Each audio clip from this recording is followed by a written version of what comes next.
भारत में संविधान है। संविधान देर से पिसता है लेकिन महीन पिसता है।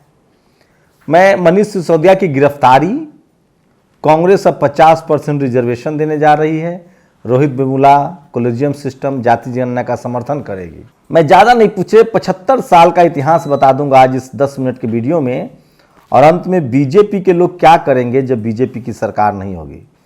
सोचिए, आज मनीष सिसोदिया जेल में है, सत्येंद्र जैन जेल में है, दोनों का आज इस्तीफा हो गया है। ये वही आम आदमी पार्टी है जिसके संजय सिंह सिसोदिया और अरविंद केजरीवाल, सत्येंद्र सिंह आप उनको छोड़ दीजिए जो मेंबर ऑफ पार्लियामेंट हैं, तो ये दोनों लोग, खासकर मनीष सिसोदिया और अरविंद केजरीवाल, सत्येंद्र जैन की बात को छोड़ दीजिए। आप कल्पना कीजिए किस तरह से इन लोगों ने, ये ट्वीट सारे वायरल हो रहे हैं। मुलायम सिंह यादव को इन लोगों ने चोर में की दाढ़ी में तिनका कहा था। संजय सिंह फिर भी सेकुलर फैब्रिक के हैं, सोशल जस्टिस को भी समझते हैं। मैं बात कर रहा हूं अरविंद केजरीवाल और मनीष सिसोदिया को लेकर।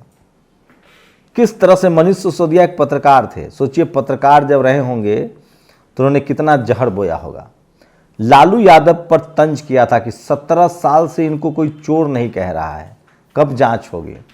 आज वही तेजस्वी यादव उनके साथ खड़े हैं, हेमंत सोरेन उनके साथ खड़े हैं, अखिलेश यादव उनके साथ खड़े हैं। यही मनीष सिसोदिया, हेमंत सोरेन हो, मुलायम सिंह यादव हो, लालू यादव हो, मायावती जी हो, इन सबको चोर कहते थे। इन्हीं लोग के आंदोलन की वजह से बीजेपी आज सत्ता में है, जिसको अन्ना आंदोलन कहा गया। न जांच न बही, जो केजरीवाल कहे वही सही, कोर्ट कचहरी, लालू यादव का मजाक उड़ाया गया। यूपीए 1 की सरकार थी, लालू यादव संसद में जब बोलते थे तो उनका मजाक उड़ाया जाता था, मंत्री भी थे। सोचिए, इन लोगों ने कैसे, राहुल गांधी ने बिल फाड़ दिया था कि ये लोग तो भ्रष्टाचारी हैं। आज लालू जी को बर्बाद कर दिया गया। मैं बार बार कह रहा हूं, कांग्रेस के दौर में सिर्फ SC ST OBC माइनॉरिटी के नेताओं की जांच होती थी, सवर्ण नेताओं की कभी जांच नहीं होती थी। मोदी जी के दौर में सारे विपक्षी नेताओं की जांच हो रही है, चाहे वो सवर्ण हो चाहे गैर सवर्ण हो। अब आपको थोड़ा फ्लैशबैक में ले चलते हैं। क्या लगता है आप लोग को, मनीष सिसोदिया दोषी है निर्दोष है, ये कोर्ट तय करेगा ना। सोचिए आज क्या स्थिति होगी अगर सवर्ण नेताओं पर आरोप लगे, कांग्रेस पर, बीजेपी पर या आम आदमी पार्टी, ममता, नवीन पटनायक, तो इनके समर्थक धरना प्रदर्शन आंदोलन शुरू हो जाता है, देश खड़ा हो जाता है। लेकिन लालू यादव, मायावती जी, मुलायम सिंह यादव, कांसी राम साहब हों, या आपको बता दें कि हेमंत सोरेन हो, शिबू सोरेन हो। सोचिए, झारखंड में एक SC समाज के चीफ इंजीनियर के घर छापा पड़ रहा है। मतलब इस देश में 70% के करीब जेलों में SC ST OBC के लोग बंद हैं, अल्पसंख्यक समाज के बंद हैं।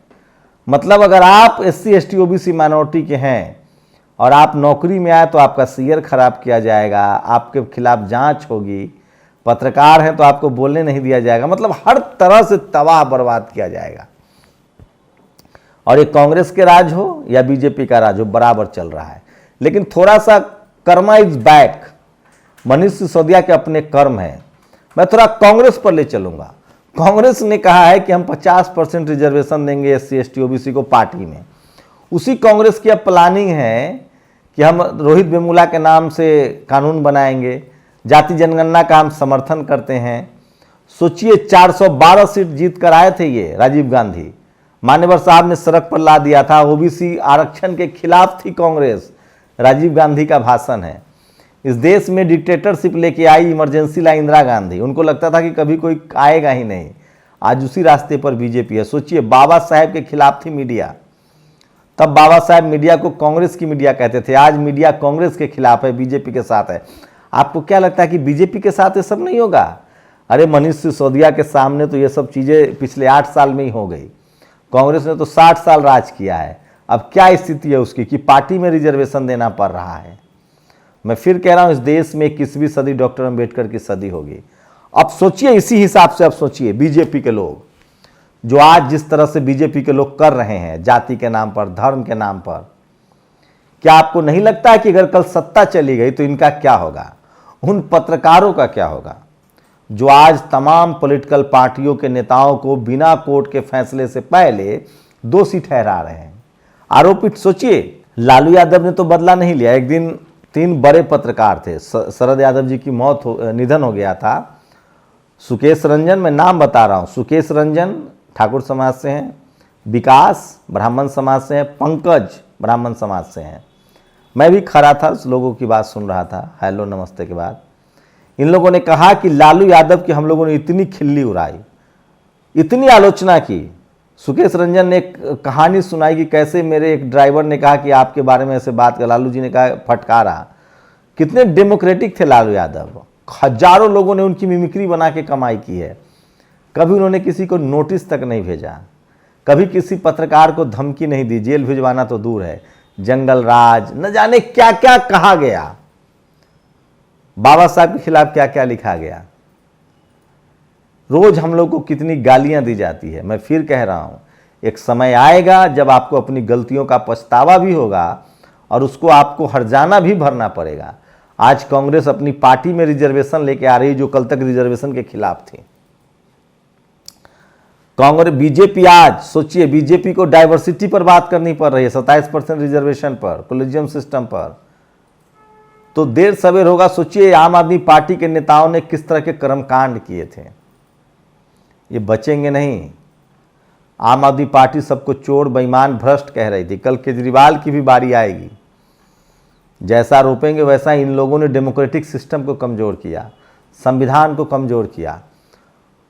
इन लोगों ने सड़क पर संविधान कानून बनाने की बात कही, धरना प्रदर्शन शुरू किया। अब करके दिखाइए। इस देश में सोचिए किस तरह से SC, ST, OBC, minority, Jat, Gurjar, Patel, Maratha, किसान जातियों के अधिकारी, कर्मचारी, नेताओं को बदनाम किया जाता है, उनको कोर्ट का चक्कर लगवाया जाता है। सोचिए एक गरीब आदमी, सोचिए अभी मनीष सिसोदिया पर आरोप लगा, सिंघवी केस लड़ेंगे जो कांग्रेस के नेता हैं। पवन खेरा की गिरफ्तारी हुई, सिंघवी ने केस लड़ा। चीफ जस्टिस ऑफ इंडिया और सिंघवी दोनों एक ही कॉलेज में पढ़े हैं, हाई स्कूल में भी और कॉलेज में भी, दोनों गहरे दोस्त हैं। क्या इस देश के SC, ST, OBC, माइनॉरिटी, अल्पसंख्यक, गरीब, किसान जातियों के पास है इतना पैसा कि सुप्रीम कोर्ट में जज खड़ा कर देंगे, वकील खड़ा कर देंगे? हमारे लोग 70% बिना जमानत के जेलों में हैं। ये राष्ट्रपति, महामहिम राष्ट्रपति द्रौपदी मुर्मू जी ने कहा है। इस देश के लोगों को समझना पड़ेगा कि इस देश के 97% लोग इतने शोषित वंचित क्यों हैं, क्योंकि इसकी वजह है मनुवाद, जातिवाद, ब्राह्मणवाद। कौन आम आदमी पार्टी के आंदोलन को फंड कर रहा था, कौन इसके पीछे था?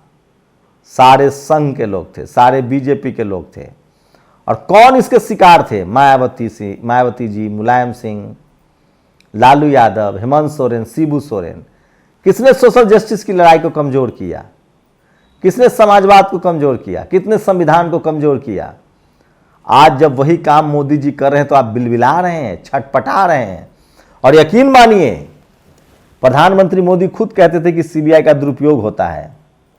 कल सत्ता इनकी भी नहीं रहेगी, तब क्या होगा? मैं इसीलिए कह रहा हूं, इस देश की भलाई, इस देश के नागरिकों की भलाई इसी में है कि ये संविधान बचा रहे, जुडिशियल सिस्टम बचा रहे, ट्रांसपेरेंसी आए। और मैं दावे के साथ कहता हूं, इस देश में जिस दिन राजपूत, जाट, गुर्जर, पटेल, मराठा, कुर्मी, कोयरी, किसान, कामगारों के हाथ में सत्ता आ गई, वो न्याय करेंगे क्योंकि वो बुद्धिस्ट हैं।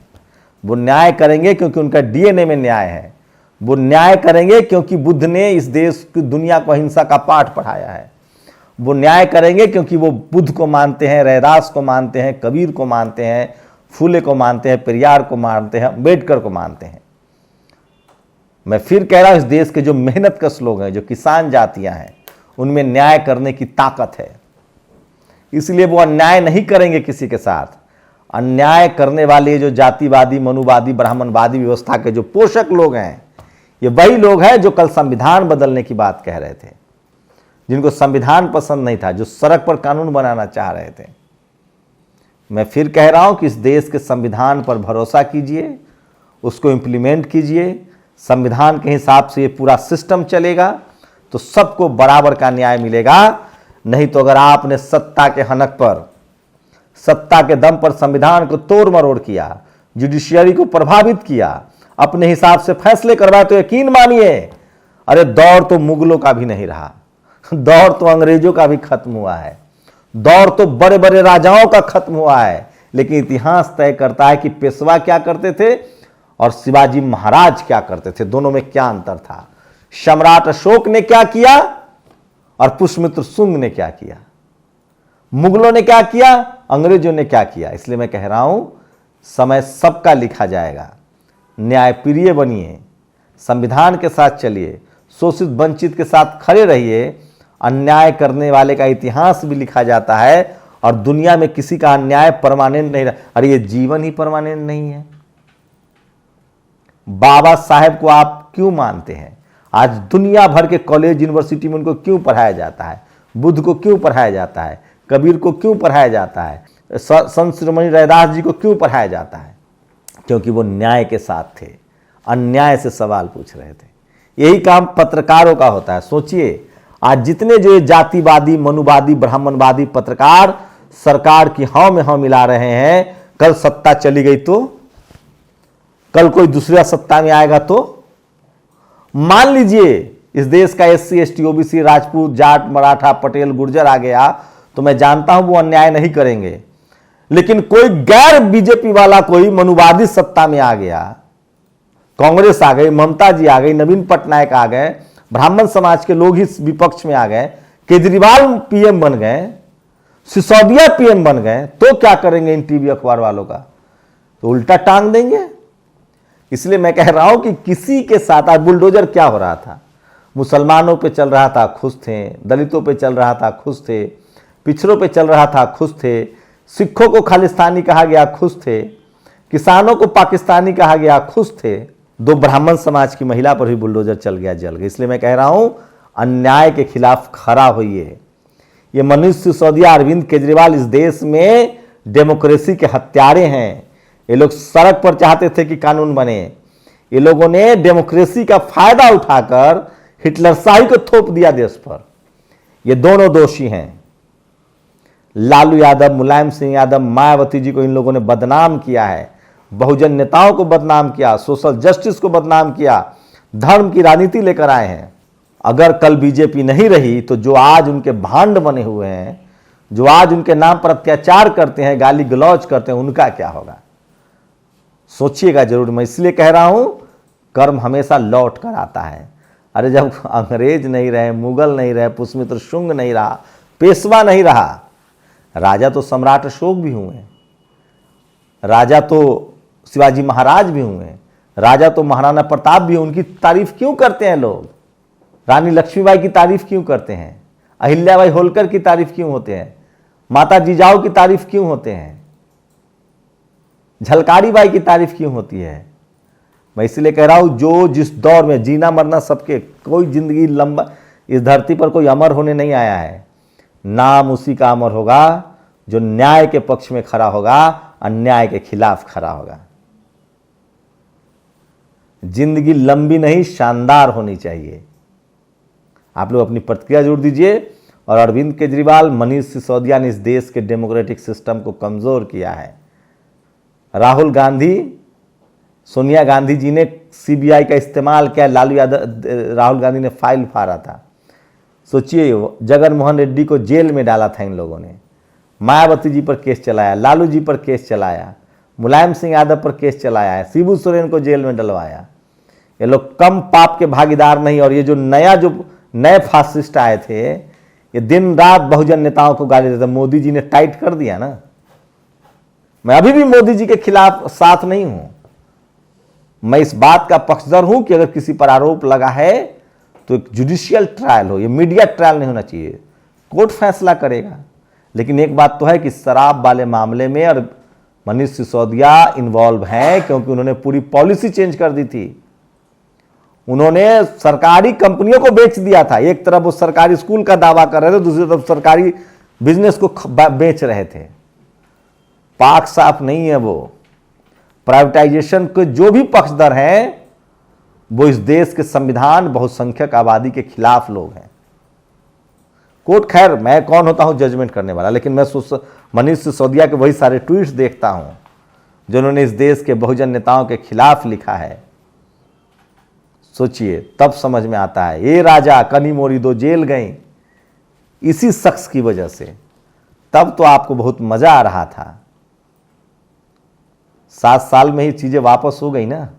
जो कांग्रेस रिजर्वेशन के खिलाफ थी आज प्रो रिजर्वेशन है ना। जो आरएसएस बीजेपी रिजर्वेशन के खिलाफ थी अब भी एक समय आएगा। मैं इसलिए कह रहा हूं इस देश के 97% लोग न्यायप्रिय हैं, संविधान को मानना चाहते हैं। वो पढ़ाई लिखाई रोजगार दवाई इस देश की सुरक्षा चाहते हैं, इस देश की सेना को मजबूत करना चाहते हैं। ये 3-4% इस देश में लोग हैं जो अपने निजी फायदे के लिए इस देश के संविधान को ताक पर रखते हैं, चाहे वो फायदा आर्थिक हो, राजनीतिक हो, सामाजिक हो। ऐसे लोगों की पहचान कीजिए।